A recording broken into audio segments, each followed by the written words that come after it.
Welcome to Fairy Tale Access, where the head fairy's quest is to prove that fairy tales do exist in actual time rather than once upon a time. Together, we will unravel the heroes, young and old, who turn dreams into reality. These are the people who still believe in happily ever after. The discoveries will bend even our most cynical non-believers into believing in fairy tales. Hi, welcome to Fairy Tale Access. Today, I'm going to share one of the best secrets that's hidden in plain sight. And to introduce us to Shriners Hospital for Children, I have Dr. Robert Sheridan, the Interim Chief of Staff and Medical Director of the Burn Service at Shriners Hospital for Children.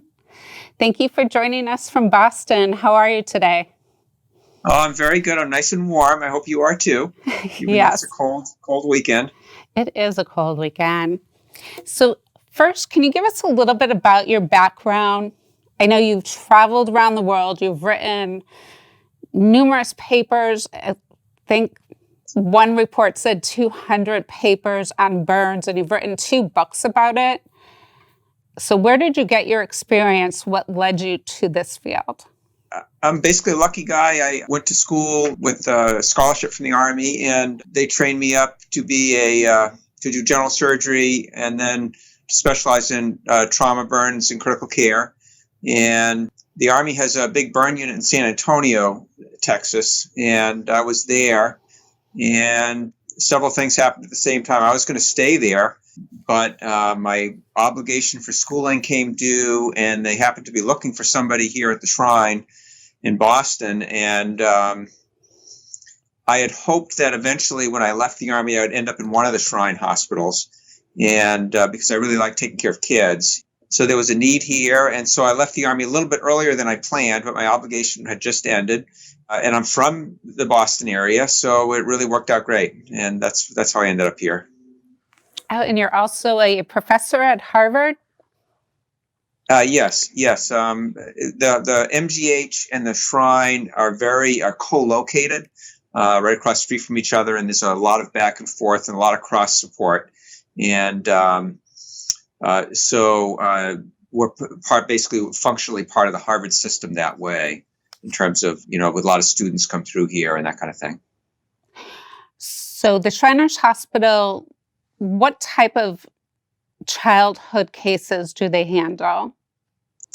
Well, I think the Boston Shrine is best known for burns, but the system, there's 22 hospitals in the system from Mexico City, Montreal, and all across the United States. They started in Shreveport in the 1920s, and most of the hospitals focused on pediatric orthopedic problems. In the early days, it was congenital problems and polio, and it's as the problem set has changed a little bit towards difficult spine problems, even spinal cord injuries. The system has kept up with those changing needs. And in the 60s, the Shriners had, I believe at that point, around 19 orthopedic programs across the country, and they were looking for another difficult problem in children. And burns was then, and really still is, a lot of places in the world, a very difficult problem. It's expensive to take care of. The outcomes tend to be crippling if the management isn't, good up front. And so it's a great problem to pick. And so they, because there's a lot of intensive care involved and a lot of emergency type systems involved, they partnered with academic big hospitals that also had an interest in burns and trauma. And Mass General was lucky enough to be one of those chosen as a partner back in the 60s. So the program started in the late 60s here as a program focusing on burns in children and all the sequela of burns, the long-term reconstruction, the emotional rehabilitation, and as well as, of course, the acute care and the intensive care. And the system and the Boston Hospital in particular also have some skills that they practice beyond burns, and they tend to be skills that For example, we have a lot of plastic surgeons that do burn reconstruction, but they also happen to be very good at cleft lip and palate because that's part of their training. So there's quite a robust cleft lip and palate program at the Boston Shrine, and a lot of reconstructive plastic surgery is done as well. That's amazing. And how is it that Shriners is able to do all of these different things for children, regardless of their ability to pay? So if they have no ability to pay anything, Shriners will still accept them? Correct. They will. And I think the main criteria is, are there needs within our skill set? And because there's some things we can't do. We can't do brain surgery, for example, or heart surgery or things like that. So we have to look at each child to make sure that we can deliver what we promise. And you dealt with, on your website, it said that you've had 1.4 million children treated there since 1922 from 70 different countries. Wow. That must be the system, I assume. But it's really quite an amazing system, really. I mean, I left the Army early to come because I wanted to be in a place like this. And it is, it's a wonderful system, and they really try to pick difficult problems and do them very well. They don't try to do everything. What they do is they pick, particularly unusual and particularly complex problems and do them, better than anyone on the planet. And I think they succeed in that mission. Definitely. So how are referrals or collaborations done around the world? Well, you're talking about patients who are not from the United States. Right. Either patients from the United States or patients from other parts of the world. What's the process that they go through?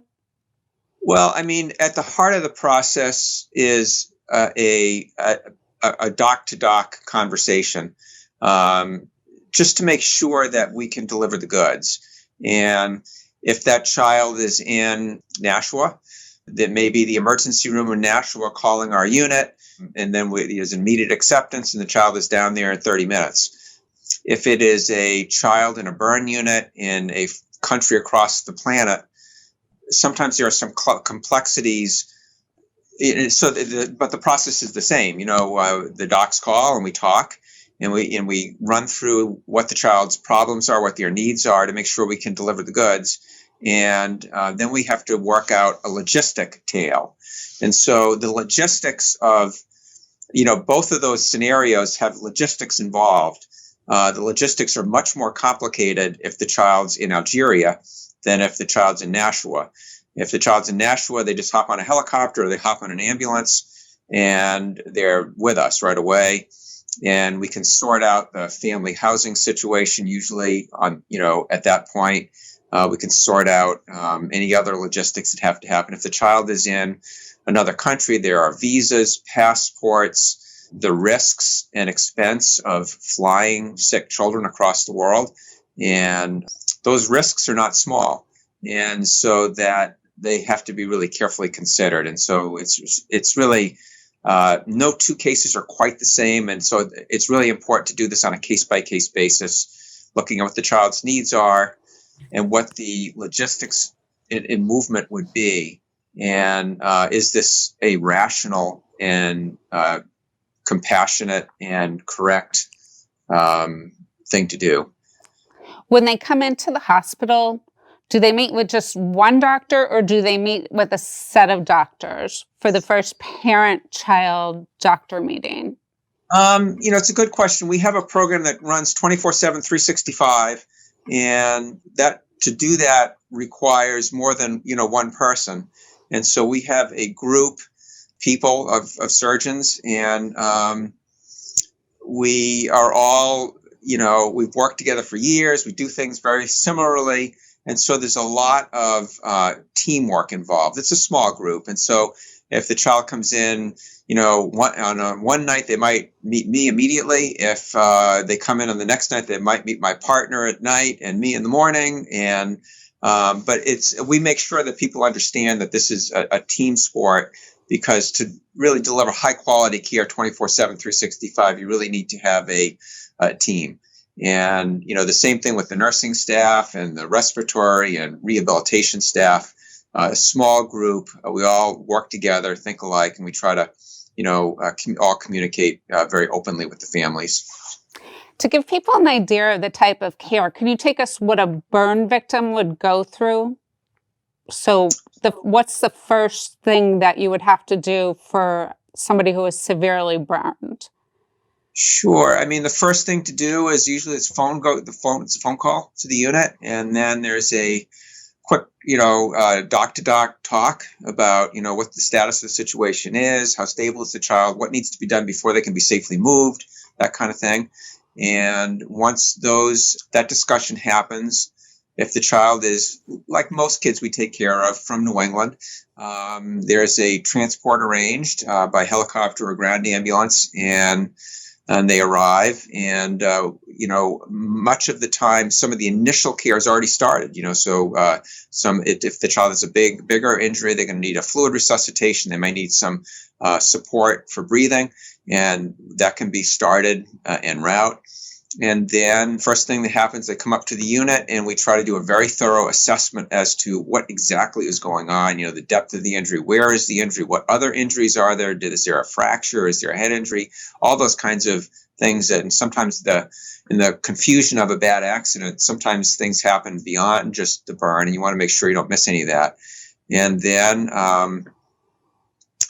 depending on how sick the child is, decisions get made about what kind of support they need right now. And that typically comes down to, do they need to be on a mechanical ventilator or not?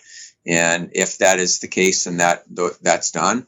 And depending on what kind of, IV access they need and other device access for monitoring and support to deliver fluids and meds and pain medicines and antibiotics and monitor them. And so all those they're not little, but all those decisions get made, and those maneuvers performed. And then, so the first 24 hours is sort of a fluid resuscitation. Kids lose a lot of fluid through their wounds, and the amount of fluid in your blood is it should be right in the right place. And so there's a lot of monitoring and additions and, of fluid to make sure the child has a nice perfusion of their extremities. Sometimes during that 24 hours, if some of the burns are particularly deep or, circumferential all the way around body parts, they can get really tight as they swell under that burn. And so some procedures to decompress the wounds need to be done. And then about 24 hours, typically they are fairly stable, is the goal anyway, in terms of resuscitation. And now it's time to basically short circuit the natural history of sepsis. So if you have a lot of dead skin and fat on your body, it tends to get infected over the first 2 to 5 days, 7 days. And those infections, if the burn is big, can be pretty overwhelming. And so the goal is to identify the dead tissue and remove it in a series of operations over those first few days.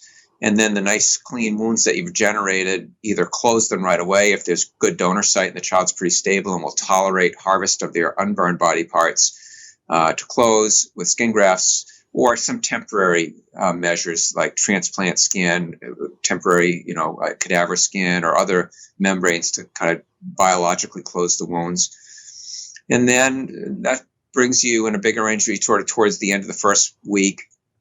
And then subsequent week or two, depending on burn size, there's cycles back to the OR for removing temporary coverages and getting permanent closure with, repetitive skin graft harvesting.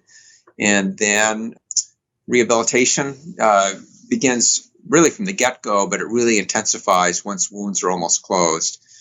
Strengthening, ranging, getting kids back up on their feet, that kind of thing, getting their hands working again.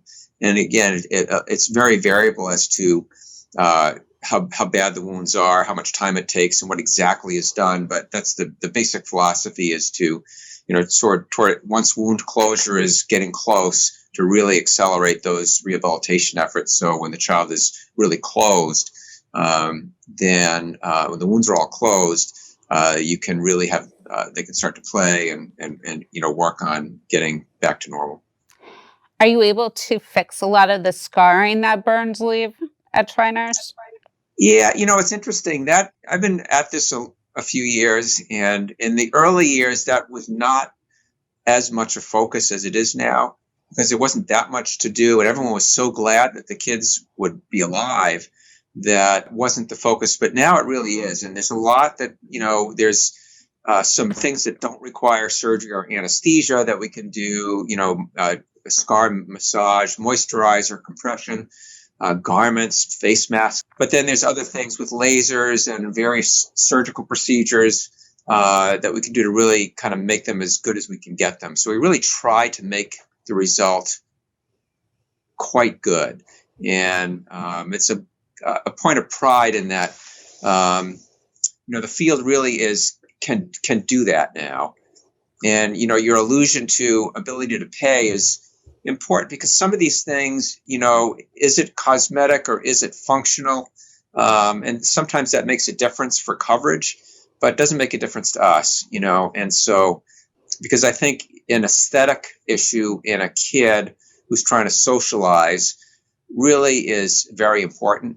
And so we try to, I think that, if the child has insurance and has a big, deep burn, nobody's going to argue with all that surgery. But as it gets to cosmetic reconstruction and really making them look good, sometimes there are issues, and but not with us.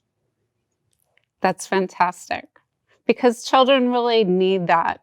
And after such a traumatic experience, I think that the aesthetics just help them feel like they can fit back in and overcome everything they've been through getting there in the first place. Yeah.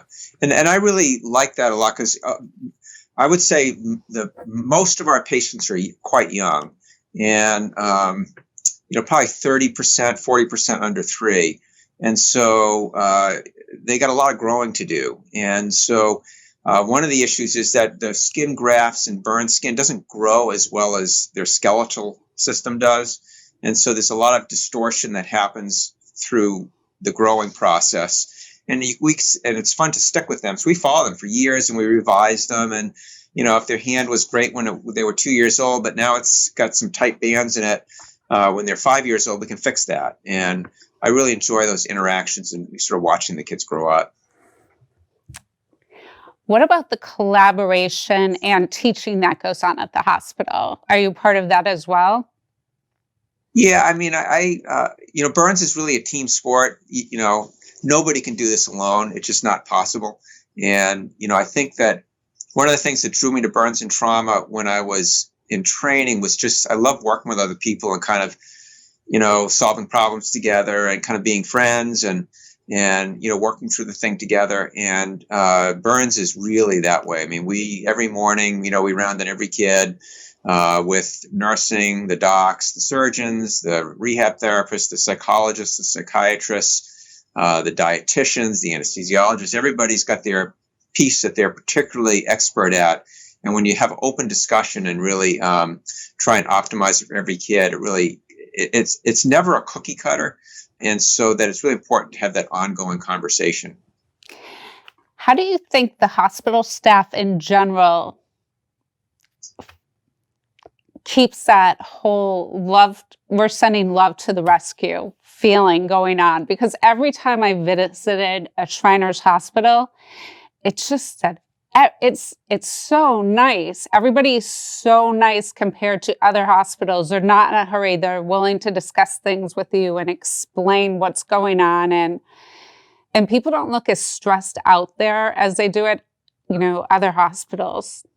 Why is I don't know exactly. I do agree with you. I do feel the same thing, and I in some ways, I think it is the commitment to the issue. In other words, we deal with this burn problem from soup to nuts. There's no part of it that we don't take great pride in and won't go to any effort to be the best at.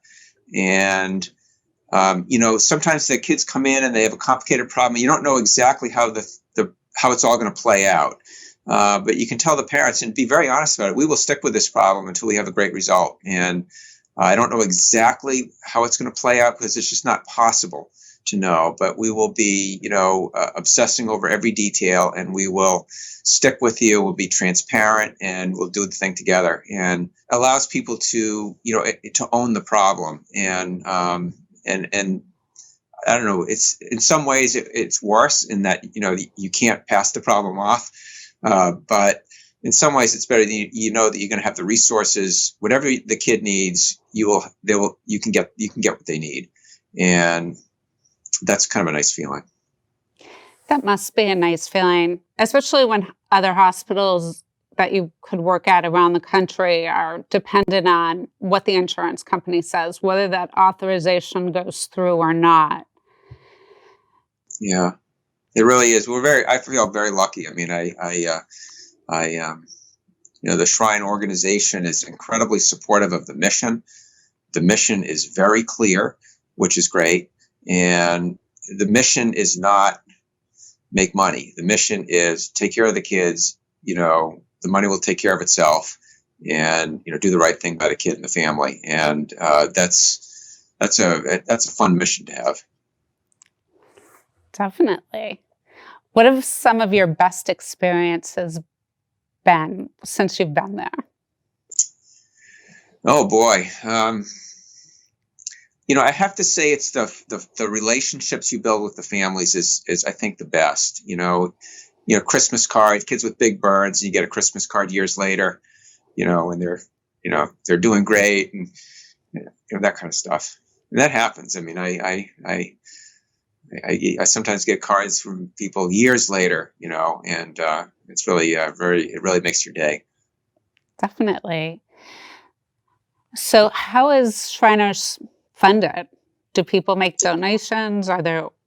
Yeah, I mean, the Shriners have basically been at the burn problem for more than 50 years. We had our 50th anniversary here a couple of years ago, and they do it through fundraising, donations. In very recent years, they've started to use insurance if the child has insurance. It is largely a philanthropy that runs on donations, and that is true. So parents, doctors, anybody from overseas can make a referral. Yeah. And, so anybody can make a referral, and as long as it's a problem we can deal with, then the next step is, a doc to doc, and we make sure that that we can deal with it, and the logistics are not preclusive of success. And then, and then we take care of the child. How is Shriners funded if the child doesn't have insurance? The question is, how do they fund care for kids with no money, right, or no insurance? And basically, the Shriners understand that burns happen in kids with no money and no insurance, and they're willing to step in and fund that care. And they are a philanthropy, and they've been at the burn problem and children without money for more than 50 years, and this is part of their mission.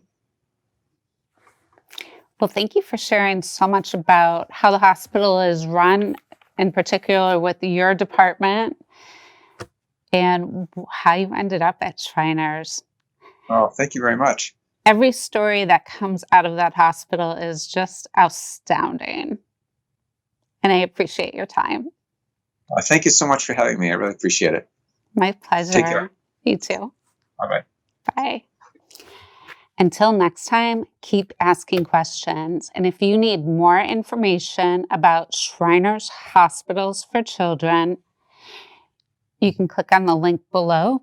It's shrinershospitalsforchildren.org. And if you need resources, you'll find them there. You'll find stories from former patients. And if you want to be a part of an amazing team, you can make a donation, any denomination, any size. Send a note Sending love to the rescue. At Shriners Hospitals for Children Boston, we are changing kids' lives every day. We are the only certified burn center just for kids in New England, helping children and their families after a burn injury and throughout every stage of their recovery. Did you know our team also offers plastic, reconstructive, and laser surgery and treatment for cleft lip and palate? For over 50 years, families from around the world have turned to Shriners Hospitals for Children Boston, where hope and healing meet and lives are changed.